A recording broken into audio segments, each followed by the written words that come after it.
เอาจะดิใช่เลยไอ้เอ้าโอ้ยเนาะกูก็ตามนี่นะจินะบ้าว่าจะได้คอยเบิ่งกันนี่นะ เอามึงไปเซโปนเมื่อวานนี้แสนสาวใส่ เบิดบ่ ยังไม่ได้อยู่ยังคิดอยู่ เอาพี่น้อยเนาะเปิดคลิปเปิดภาพมาบาดนี่ก็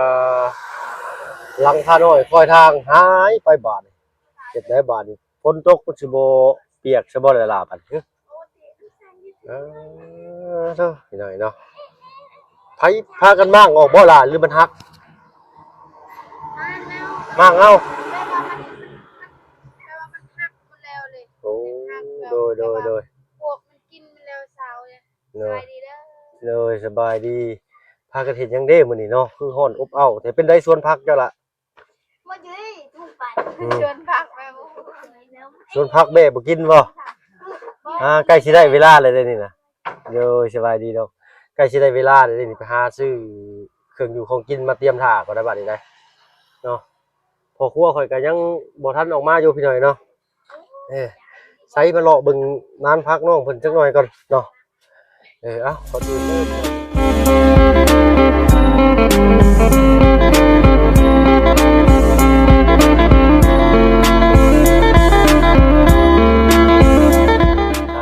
กับทักทายสบายดีผู้ใหญ่ใจดี FC เบิร์ดทุกท่านอีกเช่นเคยเนาะพ่อกับบรรยากาศยามค่อยค่ำลงแรงเนาะริมถนนหนทางมาจอเบิ่งนานพักเราก่อนผักชะละเน่หรือว่าผักหอมเสริมบ้านเอิ้นผักกาดบ่เสาละโดยประกาศ ผักบัวก็ป่งเด้ออกงอกก็ได้พี่น้อง เขาไอ้ ใช่เขาว่าอีใช่ ชง ชอบอันชุดพูด โดยไป โอ สิออก้ยกำลังกินตะมุอยู่พี่น้องผักบัวหัวน้อยนั่นบ่มีหลายมีแต่ โดย เอาเป็นผักบงแทนเนาะ บ่บ่ แม่นผักบงมันสิปลูกง่ายนะโอ้ยอดผักกระถินแล้วพี่น้องเนี่ยนี่นะจะปลูกผักตำลิงนำติเรือมันตั้งเกิด มันปงยังไง มันตั้งโป่งเนาะโดยนี่ใช่ละน้องๆมันไปใช่ละใช่ไปสิมาถามเบิ่งก่อนพี่หน่อยเนาะเอาพี่หน่อยเนาะ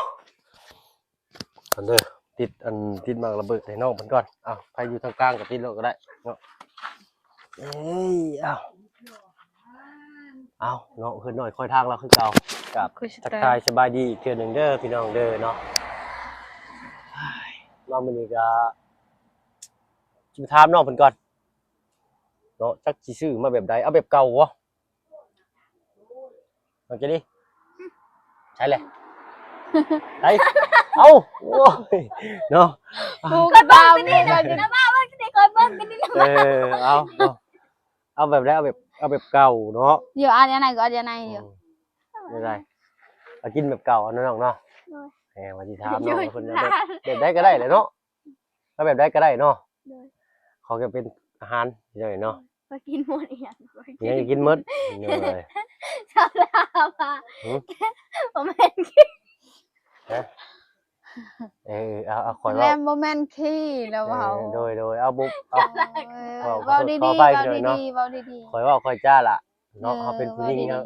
นิ่งๆไว้เด้อเนาะเขาบ่ต้องกระลอกกระแลกเนาะเขาเป็นผู้หญิงต้องรักษาความงามไว้ได้เนาะเอาคอยว่าคอยซ้อนเนาะพี่น้องเนาะกับบ่ติน้องเพิ่นละเนาะเอาแล้วก็มารอบก่อนลืมหน่อยเนาะฝากตั้งใจเรียนเด้อเนาะทางอ้ายใจดีเพิ่นจากต่างประเทศนะเด้อเนาะบ่ได้หวังหยังเพิ่นว่าหวังแต่ว่าขอให้น้องเพิ่นตั้งใจเรียนกับพ่อเพิ่นว่าเด้อตั้งใจเด้อเนาะมื้อใดสิไปโรงเรียนบัดนี้ไปเอาเลยสินน่ะยังมื้ออื่นวันมื้ออื่นนี่ก็บ่ได้ไปโรงเรียนอีกเด้อซะขาดเรียนหลายนี่เซ็งบ่ได้เด้ล่ะลงไห้ลงนานี่จักหน่อยนี่ก็พักเรียนนิดหน่อยนี่เรียนอีก2 เดือนบ่จักสิได้พักแม่นบ่เรียนอีก2 เดือนก็ได้พักพี่น้อยเนาะอดเอาเพราะว่ายามนาพี่น้อยเนาะเพิ่นสิลงไห้ลงนาในบ้านเพิ่นบ่ได้เฮ็ดนาเนาะเพิ่นก็สิเฮ็ดปลูกข้าวหรือว่าเฮ็ดไร่หันนะเนาะสายละบาทน้องๆเพิ่นอยู่กันครบบ่มื้อนี้ ครบเนาะ บ่มีมาแล้วแต่สมุนบ่ โอ้เพิ่นไปเวียกบ่อยู่สมุน จักเราไปซื้อหยัง โดยเนาะมีผักกาดขาวผักตังโอแล้วก็ผักอันน่ะผักอันที่สิไปซื้ออยู่ไส พักหยังอะ ผักขมเด้บ่แม่นผักอีส้มก็ดังขมเด้เป็นผักขมเด้ คำว่าตอนเช้ามันนี่แหละแบบว่าอยู่แสดงแบบว่า โอ้อยู่ชายแดนบ่โอ้ปุ๊บเลยเนาะชายแดนจาก ต นี้ ลาด ไป มัน ก็ ลงแบบว่าผักมันบ่ค่อยครบเด้ อืม คันว่าตลาดแสดงนี่ก็ครบอยู่แต่แบบว่า หน่อย ตอนแรงเขาบ่ได้ขายเขาสิขายแต่ตอน เอ เช้า โดยเพิ่นหาหยังอะน่ะเพิ่นสิ สะนี่เขาแปลงสายไฟนี่ ใช้ไฟบ่ โดย ใช้ไฟหรือใช้อินเทอร์เน็ตมันดึงสายอินเทอร์เน็ตเข้ามาแต่พุ่นผู้จักเลยเนาะเอาใกล้แล้วพี่น้องเนาะใกล้ความเจริญใกล้เข้ามาขึ้นอีกหลายเติบเลยเนาะหลายก้าวเติบบาดนี้ต่อไปนี่แถวนี้ก็สิมีแต่โรงจักรโรงงานนี่เนาะตั้งใจดีเด้อตั้งใจเรียนเด้อเจ้าเด้อเนาะบ่อยากเป็นบ่สาวโรงงานฮะ อยากเป็นสาวหยัง อยากเป็นชาวจังเลย อยากเป็นสาวนาอันเกี่ยวกับว่า ชาวจังก็ ฮู้ ชาวบ้านนาบ่ บ่ฮู้ เป็นชาวโรงงานหรือว่าชาวไร่สดบ่ มันจะได้ ฮะมันเหมือนต้นมะพริกบ่ล่ะนี่ โดยแม่นแหละ เขาต้องกลแยกปลูกได้มันจังสิใหญ่มัน โด จัง ย สิ ว่า งาม สิปลูกอยู่ไห้เด้อ้าย สิกลที่ปลูกอยู่ให้พุ่น โดย โอ้โดยพวกพริกให้นี่มะพริกนี่ก็ขายได้ตลอดได้เนาะ โด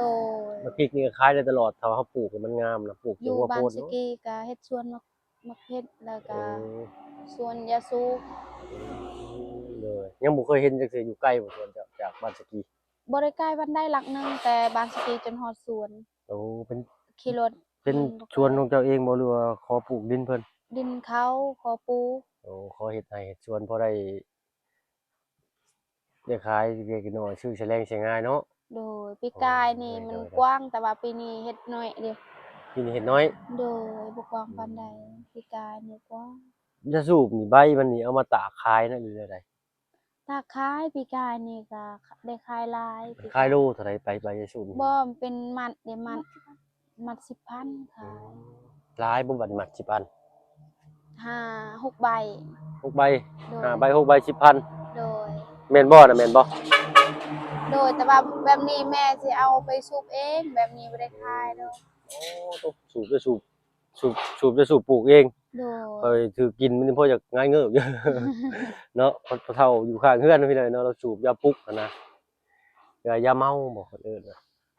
ถือกินเป็นต่อใช้ใบตองกล้วยนี่โอ้โหตอนแรกก็โชยมานี่หอมถือกินใบกล้วยอยู่เนาะพอนักๆเข้าบาดนี่ตึ้งโดนให้อากาศร้อนๆ สูบใบกล้วย หือ สูบยาสูบนี่ใบกล้วยบ่ เพิ่นเอาใบกล้วยแห้งเด้ห่อ โดย แต่เพิ่นบ่ได้ใช้เจี้ยห่อเด้เพิ่นใช้ใบกล้วยแห้งห่อมันสิหอมถือกินใบกล้วยแห้งน้อยนึงพี่น้อยเนาะที่เหลือก็เป็นเมาอย่างเดียวเลยเนาะ ทางนี้เพิ่นยังสูบยาอยู่ได้พี่น้อยเนาะผู้หญิงก็สูบอยู่พี่เนาะ โดย อยู่บ้างทางบ้านนายนี่โอ้บ่ได้ค่อยมีเด้ผู้หญิงสูบนี่เด้ แบบว่าคนแตะกี้นั้นสูบ แม่น แบบว่า คนแตะกี้ คน สูบ สมัยเนี่ยเขา แม่ บ่ นเล ได้ ย สูบแล้ว รุ่นปู่ย่าตายายพุ่นแหละปู่สังกะสายาสังกะสีพุ่นแหละเพิ่นสูบก็ได้เนาะ โดย รอถ่าทางบ่ย่างมาจักหน่อยเนาะทางบ่เพิ่นก็ลงไปตัดผมเมื่อกี้นี่พี่น้อยเนาะบ่าวบุญบ้านป่าเพิ่น ก็เห็นแล้วว่าคือหลังว่า เนาะนั่งไปหึงกระท่วงโอ้ย แต่เมื่อกี้นี่ คือบ่ท่วงกี้นี่โอ้ว่าสิจะได้ติปแล้วเมื่อกี้นี่ฮะ ก็เห็นเนาะ หาก่อนแล้วกันติปก็บ่มีบาด เอาเว้านัวหัวม่วนพี่น้อยเนาะลงไปตัดอยู่พู้อยู่พู้อยู่ท่าโค้งพู้ประมาณ30กิโล ใส่น้ำมัน80,000มื้อนี้เบิดอีกเลยยังบ่กุ้มมือซ้ำ80,000ก็ประมาณ110บาทพี่น้อยเนาะบ่พอดีเติมไปก็พอดีเห็นน้ำมันอยู่เปิดฝาถังออกมาน่ะเบิดเลยก็สิกุ้มค่ำอยู่หรือว่าฮอดมื้ออื่นตอนเที่ยงแหละประมาณนี้พี่น้อยเนาะ โอ้ งไปใส่โปนเมื่อวานนี้แสนสาวใส่ เบิดบ่ ยังน้อยเดียวยังคิดหนึง ยังขีดหนึงขนาดรถเราประหยัดเด้ฮะ ที่เรารถ แบบว่าร ถใต้นี่ก็ประหยัด น้อยเดียว ได้ เนาะ แม่ มัน น มันได้2ลิตรปลายหนึงเด้แสนซาวก็ได้ได้ใช้อัน80กับ2ลิตร80กับ2ลิตรเพิ่นเอิ้นไปใช้น่ะ ก็อยู่ล่ะ ว่าน้องจะดีเพิ่นสิเอิ้นไปใช้น่ะโรงงานไปยังอะน่ะเนาะจะน้อยนานบ่าวสิซื้อนี่มาได้นี่ถ้าล้างพักนํกันเด้อเราถ้า เนาะ กากเอาเฉาะเครียด เครียดเอาเพิ่นสิไปเบิ่งเอาเครียด บ่ ฮะ อันเนี่ยพายเอิ้งรถเครียดเหรอแล้วบอกว่าร ถนี่ก็ เดี๋ยวนี้จะพัก แล้วเราสิไปเบิ่งเครียดบ่สินะ บ่แม่น อะไรซะ จะเป็นเอา หน้าดัง แล้วจะไม่นั่งเครียดเนาะ อืม ก็สอน นี่ยังดีบัดนี้เนาะเบิ่งก่อนพี่น้อยนั่งเว้ากันเด้อ แล้ ดั ว บ เครียด ดับ เนาะ อืมพอได้อยู่พี่น้อยเนาะเอาอดทนนี่ล่ะบอกโทรศัพท์อดทนเออโธ่อันนี้พอได้นั่งเย็นอยู่นี่เนาะ ในบ้านสิกินได้บ่ จักหน่อยพุ่นแหละถ้าเบายามมาพุ่นแล้วสิให้เพิ่นอ่า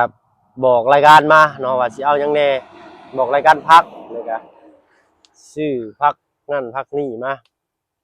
เนาะซื้อวุ้นเส้นมื้อนั้นน้องๆเพิ่นก็มักได้พี่น้อยเนาะเนาะเจ้ามีเตาบ่แหละเตา แม่จริงๆนี่ ขอว่าแม่ แม่แต่จริงๆเพิ่นมีเตาอยู่ติ โดย หม้อเด้ซะ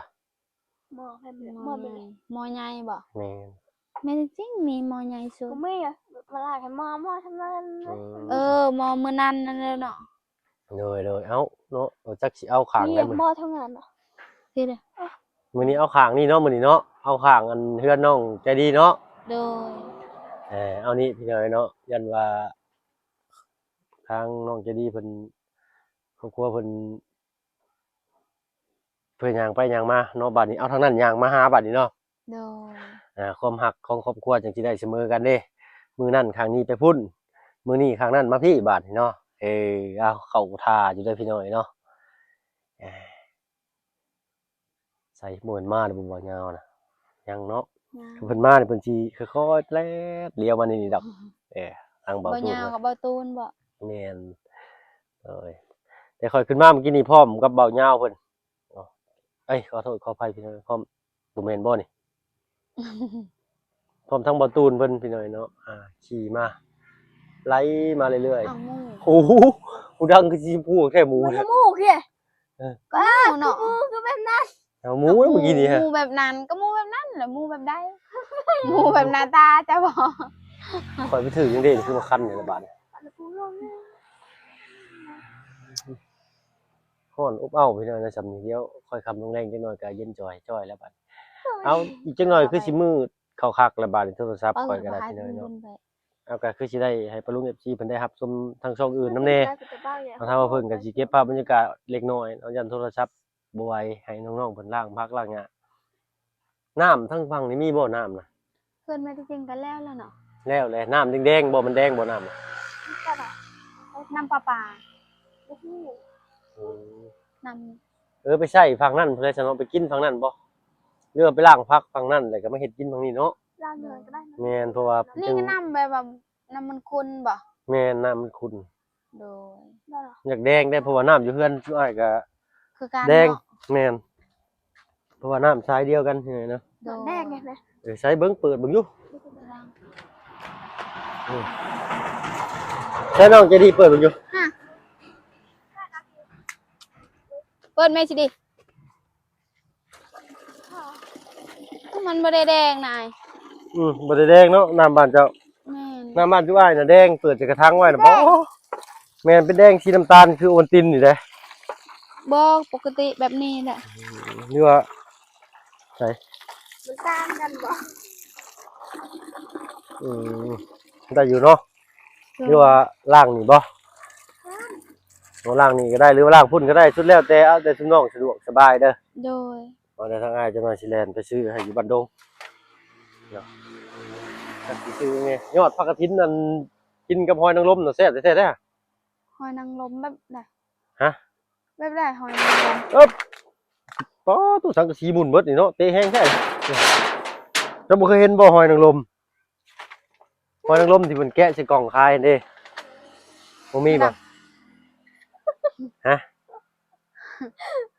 หอยนางรมแหละ บ่เห็นว่าเห็นนี่ฮู้แต่บ่เห็น บ่เห็นในหูคิดภาพบอกชื่อบ่ออกบ่ถูกเนาะ โดย เอ้ยเอาเนาะอาจจักมื้อจักวันน่ะสิได้เห็นอยู่ดอกพี่น้อยเนาะทางเวียดเพิ่นมีบ่หอยนางรมเนาะเห็นยอดกฐินเนี่ยแม่นบ่ยอดกฐินเนี่ยก็ได้ อยู่เพิ่นบ่ แม่นเลย แม่น โอ้เก็บยอดกฐินเหมือนกำกับแจ่วปลานี่คักพอแล้วเด้อพี่น้อยเนาะเออ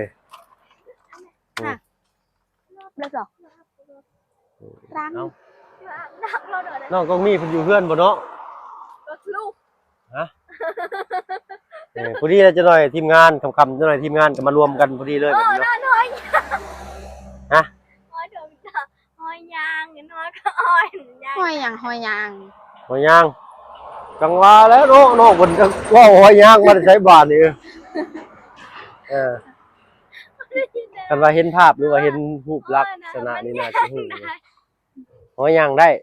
ภาษากันเองก็บ่เข้าใจแล้ว แล้วกันบาทหอยยางได้พี่น้อยเนาะ รอสิลูกแม่บ้านนักรอสิลูก หอยจุ๊บแล้วเอิ้นบ่หอยตะลุก หอยจูบหอยจุ๊บเนาะหอยจุ๊บหอยจูบ หอยจุ๊บ หอยจุ๊บถ้าปลาลุงฝั่งใต้พี่สิว่าหอยจุ๊บหอยจุ๊บบ่คือหอยจูบบ้านเอ้ยหอยจูบพี่น้อย โอ้ เนาะ ยจู๊ จักแล้วเนาะมันคือการรู้เด้ ลายบอลกับลาย แก ว่าว จะไปสิท่อแกเมียก็แลกเมียก็กลือ จุ๊บ เออ น้อยจุ๊บ เอาเนาะเตรียมสถานที่แล้วเด้อบัดนี้เด้อทางเดี๋ยวทางนาบาวสิเมื่อชื่อข่าวชื่อคลองก่อน โดย เดี๋ยวให้ชื่อเจ้าเตรียมสถานที่ถ่าเราได้ตอนเตรียมสถานที่คือหาเตาหาหยังตั้งถ่าเอาถ่าก่อไฟแล้วก็เอาน้ำแล้วก็น้ำเด้อน้ำสะอาดมีบ่ บ่มีแต่นำผู้เห็นแล้ว อ๋อน้ำมันก็ได้เนาะน้ำผู้จะได้เฮาก็ต้มชุบอยู่แล้วแล้วก็ข้างขึ้นรถ โดย ยังเราเพิ่งสิไปซื้อขนมก้อนจัก2ก้อนเลยกะเครื่องอุปกรณ์เฮ็ดอะไรพี่น้อยเราต้องถามเบาเหย้าอีกเนาะว่าเอายังแน่ว่าซั่นซะเนาะคั่นมีแต่ให้เจ้าหาถ้วยหาบ่วงหาเตาหาฟืนบรรจุไว้แล้วก็น้ำใส่หม้อไว้เด้อ โดย อ่า เบิ่งนี่บ่ เอาเบื่อเอาแล้วแต่สะดวกก็ได้ก็ซะแต่ว่าเฮากินข้างนั้นแล้วเรากินข้างนี้ก็ได้เนาะ โดย เพราะว่า คันว่าผ้าพื้นเนาะ แล้วเต้า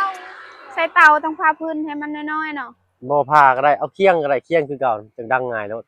สมเคียงกันเคียงชามคานะเพิ่นเอิ้นนี่ก็ โดย ชามคาเป็นเล็กอันนี้ นุก นก ระบ้าเมืองน่ะก็อย่างทำค่าระบ้าว่าเจ๊ เนาะเขาว่าว่าเคียงว่าเจ้าบ่ฮู้เออ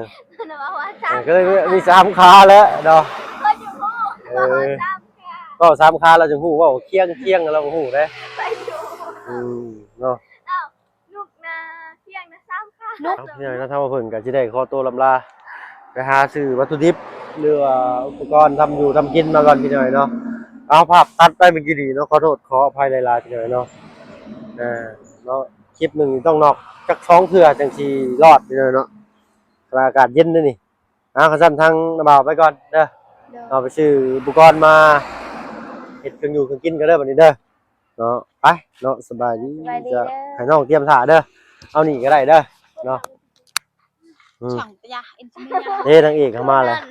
ใครดี เลยมีหมอบ่ล่ะอยู่กันเจ้ามีหมอใหญ่เด้อ โอ้ยเพื่อนไม่ต้อง